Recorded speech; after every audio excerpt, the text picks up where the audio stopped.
Welcome to Luca is a Billionaire, where the only thing I invest in is your answers. You start with safety. Park level, engage parking brake, and block the opposite wheels. Once raised, place 2 jack stands under sturdy lift points. Do not rely on the jack. Remove the wheel for clear access to the sway bar link. Now visually inspect the link for missing bushings, cracked rubber, or bent metal. These are immediate failure signs. While you're here, grab a long pry bar and a 15 mm or 18 mm wrench. These let you test play and access fasteners.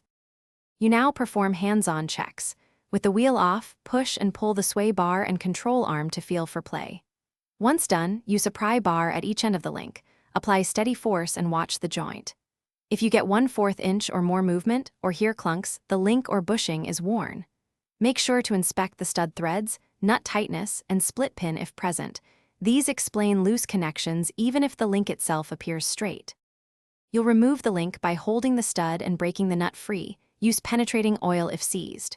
Once off, inspect the ball joint, bushing, and mounting brackets. Look for torn rubber, metal-to-metal wear, or corrosion. Replace with a matching length link and new hardware. Make sure the replacement lines up without forcing. After torquing to manufacturer specs, lower the car, then test drive slowly to confirm noise is gone. If noise persists, check adjacent suspension components.